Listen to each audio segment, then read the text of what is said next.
En 2009 fui por primera vez a Polonia. Pensé que serían unas vacaciones. Mi hermano y su esposa trabajaban para el Departamento de Estado de Estados Unidos y vivieron en Cracovia varios años. Antes estuvieron un tiempo en Breslavia y atestiguaron la integración del país a la Unión Europea y su rápida transformación poscomunista. Sus dos hijos pequeños, gemelos y entonces todavía bebés, aprendían sus primeras palabras en polaco, y mi cuñada era directora de una escuela internacional fuera de la ciudad. Los tres crecimos católicos, aunque creo que ninguno tuvo un interés particular en la religión. A diferencia de Varsovia, Cracovia escapó de ser bombardeada o arrasada por completo al final de la Segunda Guerra Mundial. Bienvenidos amigos, esto es 49 o más, la propuesta literaria que les hacemos cada semana en Canal Diocesano de Televisión. En este caso hoy les traemos un libro más, una historia que estoy seguro que les va a interesar. Probablemente haya muchos de ustedes que ya conozcan esta historia y este libro y estarán de acuerdo con nosotros en que es una de esas historias que merece la pena conocer y detenerse un poco en ellas. Y a quienes no, pues ojalá y se animen a leer este libro.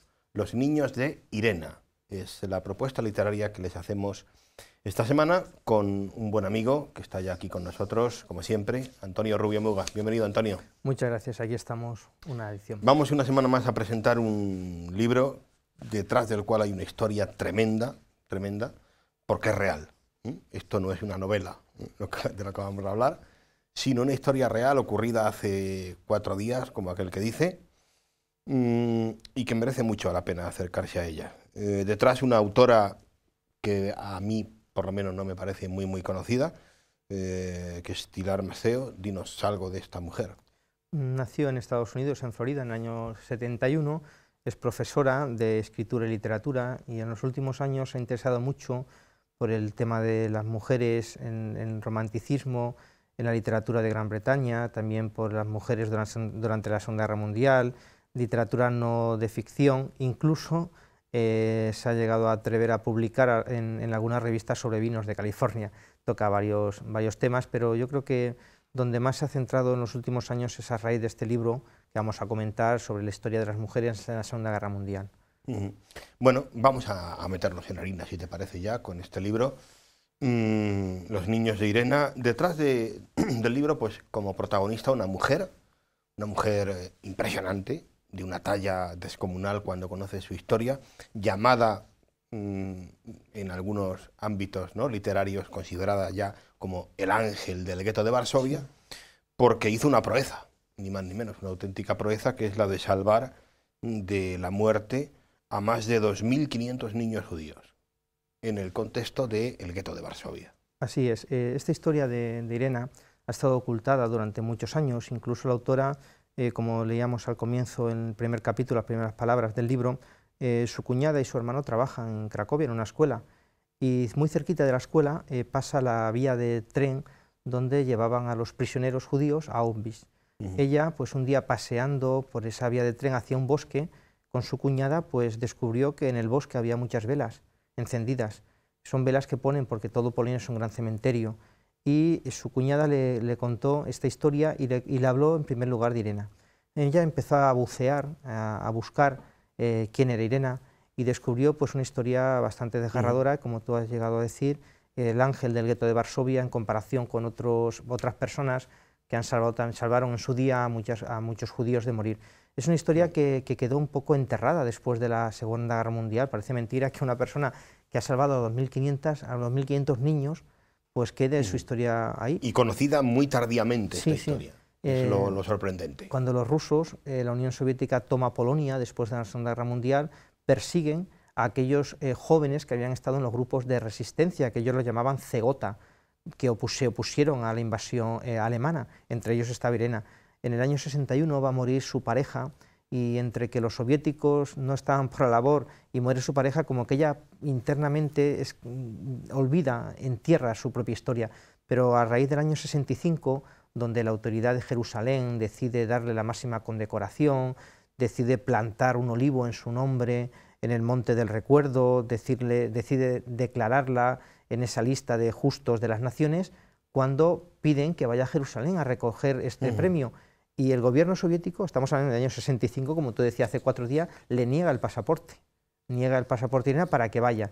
Vuelve otra vez a quedar enterrado y tiene que ser ya a raíz de finales de los 80, con la caída del muro de Berlín, con el final de la Guerra Fría, cuando se retoma otra vez la historia de Irena. Y en el año 2003 y 2007, un grupo de niños, de aquellos que ella salvó, la propusieron para el Premio Nobel de la Paz. Ninguna ocasión lo logró, y tiene una frase muy bonita a raíz de este Premio Nobel de la Paz. Dice: los héroes hacen cosas extraordinarias. Lo que yo hice no fue algo extraordinario, fue algo normal. Salvar a 2.500 niños, sí. Así era Irena, digo era, porque luego falleció en el año 2008 en Varsovia, y el libro que vamos a comentar en este programa habla de la primera parte de su vida. Venga, vamos a hablar ya de quién es Irena, algunos pequeños datos introductorios, ¿no?, para presentar a esta gran mujer. ¿Quién es Irena? Irena, pues, nace en el año 1910 en Varsovia. Es hija de un doctor, un hombre también muy curioso. ¿Por qué? Porque era, aparte de doctor, investigador de enfermedades infecciosas. Era un activista polaco bastante que estaba en candor en aquella época, y fue el fundador del Partido Socialista Polaco. Un hombre con muchas inquietudes. Irena, a los pocos años, tiene una enfermedad infecciosa y tiene que marcharse a vivir a un pueblo a unos 24 kilómetros de Varsovia. Y es allí, pues, donde el padre va a empezar a curar a una comunidad grande de judíos que allí había. Se preocupa por ellos, judíos muchas veces pobres, rompemos un poco el mito de los judíos todos adinerados, y él, pues, incluso llega a tener esa enfermedad, el tifus, y muere. Ella se queda completamente desamparada con su madre, y es la comunidad judía la que, un poco en compensación con lo que había hecho el padre por ellos, la van a pagar los estudios en Varsovia. Regresa a Varsovia y va a estudiar trabajo social. Ella dice: mis padres me enseñaron desde muy pequeña que la gente es buena o mala, su raza, nacionalidad y religión no importan, lo que importa es la persona. Esa es la única verdad que me inculcaron en mi cabeza. Y ahí hay un personaje en su etapa ya educativa muy importante, una profesora.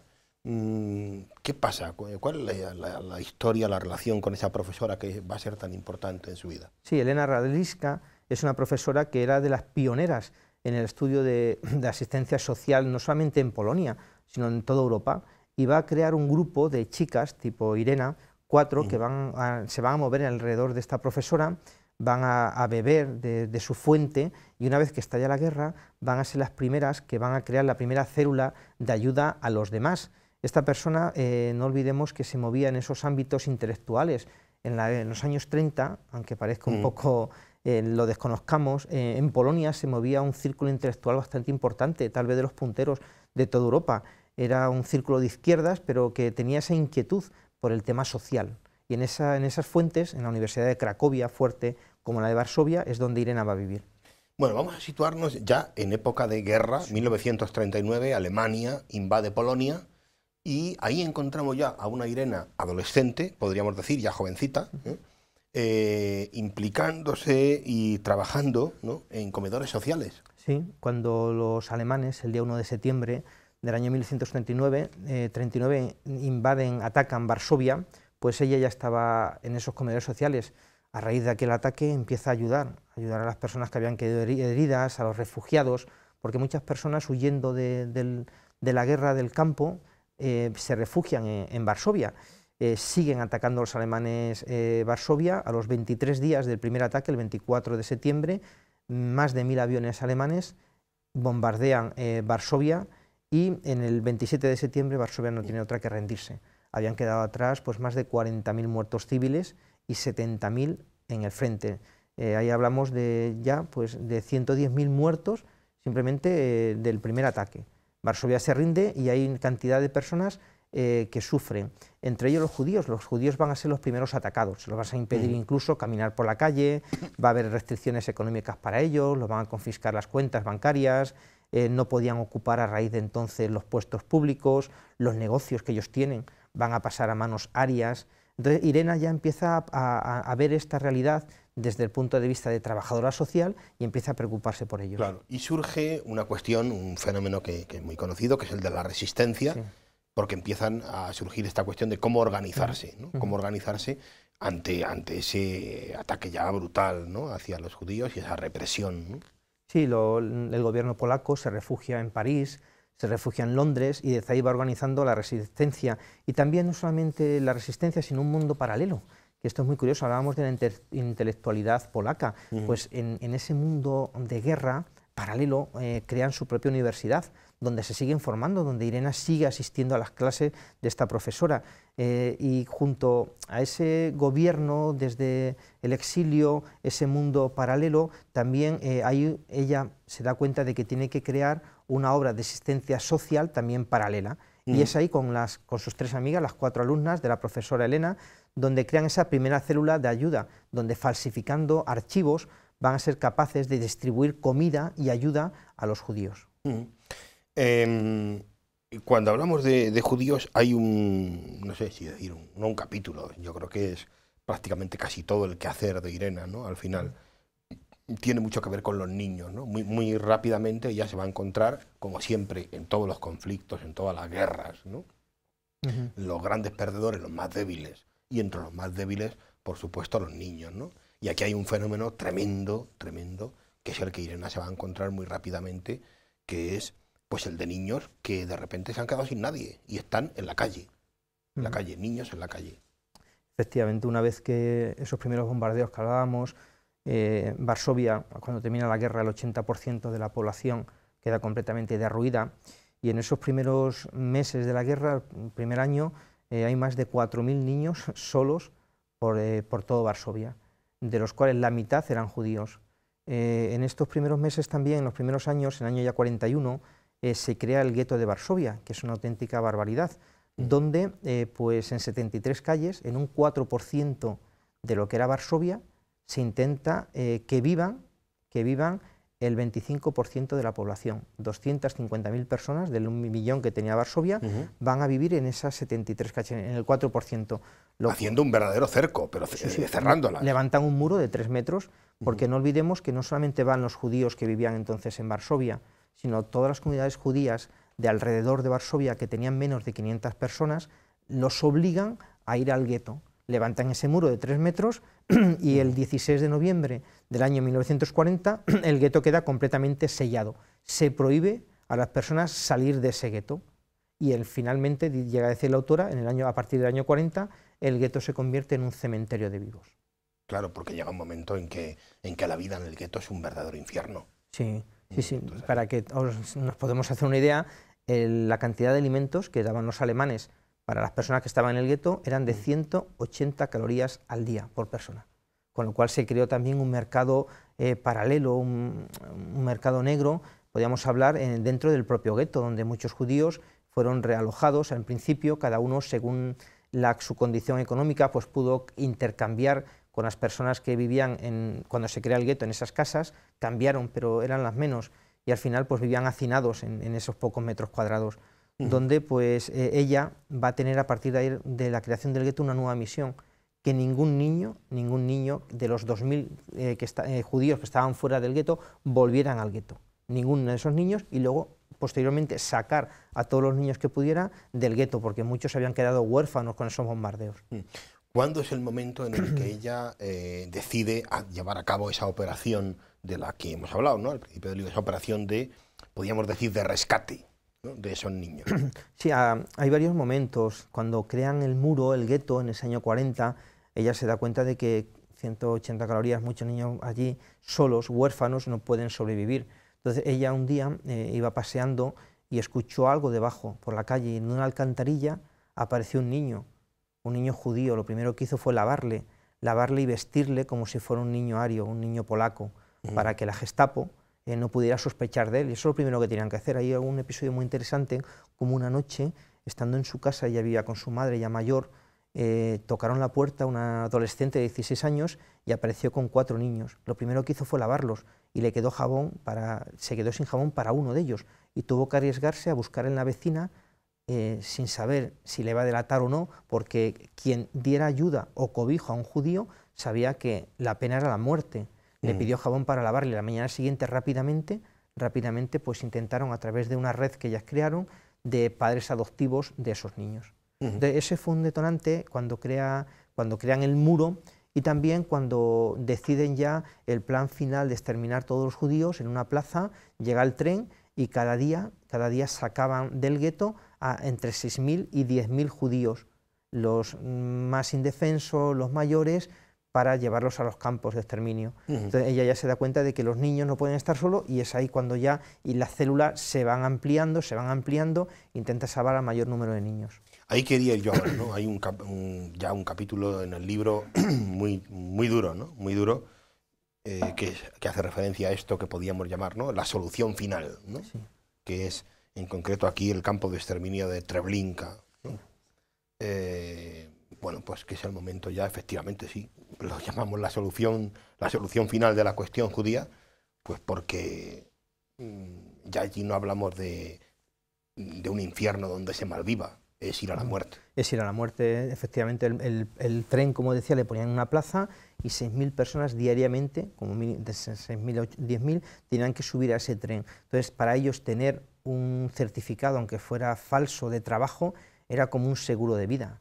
Entonces, ella también intenta con sus amigos pues falsificar incluso a algunos niños que se hicieran el enfermo, porque los que estaban muy enfermos, ellas como no iban a poder llegar al campo de exterminio, entonces se podían quedar en el hospital, y así salvaron también a muchos niños. Ese fue también otro de los momentos fuertes, cuando ya a partir del 15 de agosto del año 42 empieza esa operación para exterminar a todos los judíos. Quería preguntarte, porque tú que has estado por la zona, ¿vale? Cuando ves imágenes como las que podemos ver nosotros ahora, creo que tenemos imágenes de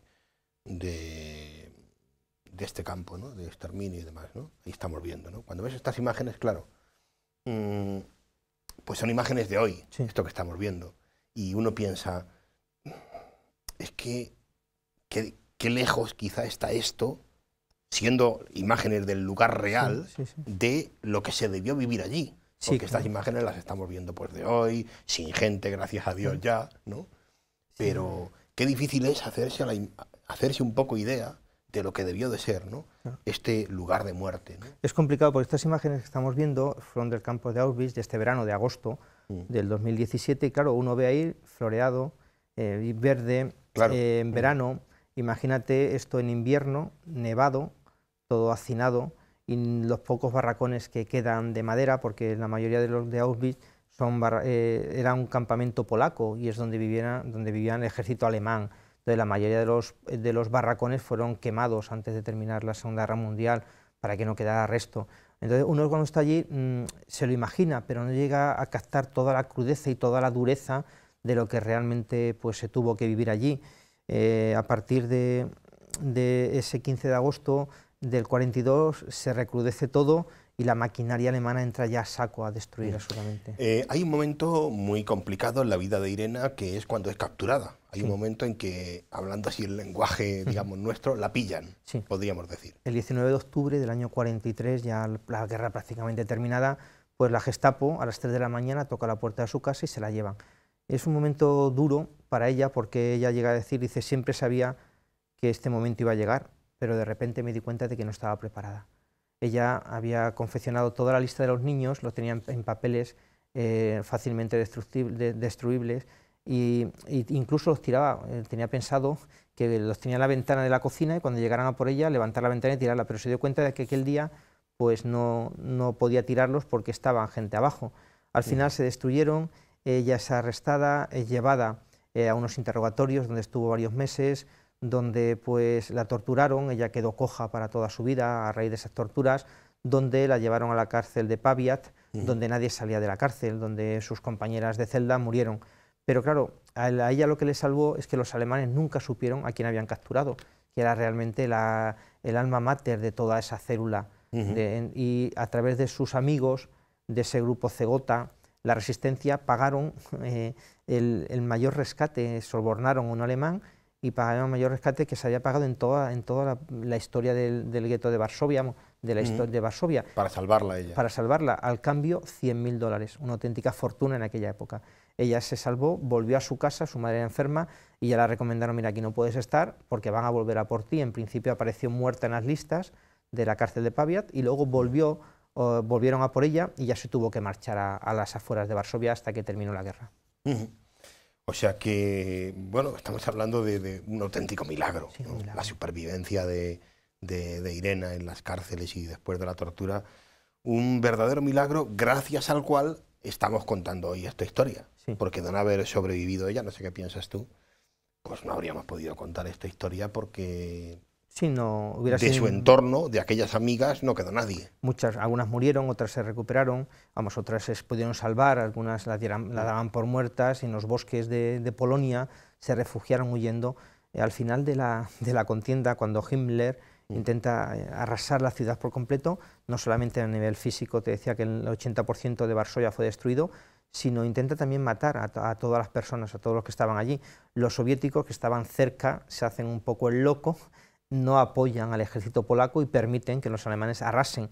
Y el 17 de enero, y así, el ejército polaco, que venía de fuera, junto con los soviéticos, pues toman Varsovia.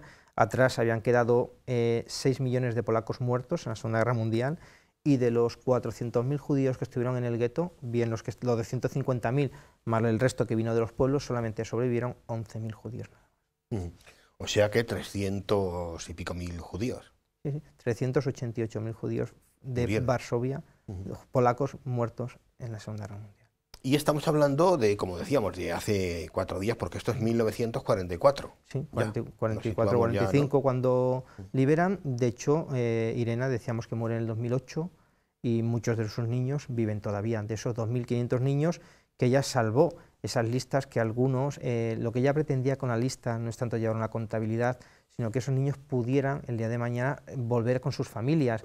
La comunidad judía, incluso a ella la achacan de haber bautizado a algunos de aquellos niños judíos para que a raíz de la fe del bautismo... Ella era católica. Sí, era católica. A raíz de la fe del bautismo pudieran tener una nueva identidad. Y algunos judíos incluso la recriminaron eso, de que había invitado ya también a esa destrucción, entre comillas, del pueblo judío. Los menos. La autora plantea ya en el final del libro un tema que, bueno, daría para mucha discusión, seguramente, en función de cómo veamos esto, ¿no? El legado de Irena, ¿no? El legado de Irena hoy, que yo creo que es tremendo, porque por un lado, sí, a primera vista el legado de Irena es facilitar a esos niños a los que salvó, no solamente darles la vida y salvaguardarles, sino esa identificación que haría posible que esos niños luego se vinculasen con sus verdaderas familias. Pero yo creo que hay otro legado de Irena, Antonio. Hombre, el legado vital, sí, el ejemplo vital claro, suyo, ella, ¿no? Decíamos que fue una pionera en la asistencia social a nivel de Polonia, y la doctora Elena a nivel de toda Europa. Entonces, ese tema que hoy en día también vemos, la necesidad de esa asistencia social, no asistencialismo, sino ayuda a los demás, ya se estaba trabajando en aquella época. Siempre donde hay necesidad, pues van a surgir personas que son capaces de arriesgar su vida, porque no la arriesgó cuando la capturaron aquella noche, sino que cada día, cuando entraba y salía del gueto, ya tenía un pase para poder, como inspectora de enfermedades, podía entrar y salir al gueto todas las veces que quisiera, pero eso siempre era con riesgo. Pero era un riesgo, cada vez que lo hacía te jugaba la vida. Jugaba ella y cientos de personas que la ayudaron, no solamente hablamos de Irena, y si de esas 4 amigas que crearon la primera célula, eso se fue expandiendo, muchas personas, incluso de los altos directivos del gobierno polaco, a servicio en aquella época de los alemanes, se jugaron el tipo por salvar niños. Siempre, incluso en las mayores dificultades, vamos a encontrar personas que se olvidan de sí por mirar a los demás, como en este caso de Irena y de todas las personas que colaboraron con ella. Ese es para mí el legado y el ejemplo que nos deja Irena. Se nos va el tiempo, Antonio, así que vamos a hacer como siempre. Vamos a despedir hoy nuestro programa con un texto de este libro que les recomendamos, Los niños de Irena. Por cierto, déjenme que les diga que hay película, si les gusta esta historia, hay película a partir de este mismo libro, de este texto, que se llama igual, ¿no? Los niños de Irena, y yo se la recomiendo. Terminamos nuestro 49 más de hoy haciendo nuestra lectura particular. Irena no hacía mucho caso de ese tipo de declaraciones. Más bien, siempre vivió con los fantasmas de aquellos que no pudo salvar, con el sufrimiento de perder a Eva y al doctor Korczak, con la muerte de sus 32 huérfanos y las decenas de miles de otros niños que caminaron de forma inocente con una pastilla de jabón en la mano rumbo a las duchas que los esperaban en Treblinka.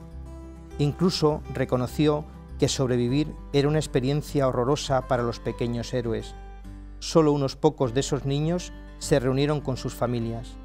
Irena siempre dijo que el verdadero coraje les pertenecía a ellos y a las chicas adolescentes valientes e intrépidas que le llevaban los niños cuando los pases para el gueto fueron cancelados, a los conductores de tranvías, conserjes y porteros, a los hombres que arrojaron dinero en paracaídas en Varsovia y a las enfermeras como Elena y Ala, a las monjas y a las familias adoptivas a lo largo y ancho de la ciudad que cuidaron y escondieron a los niños.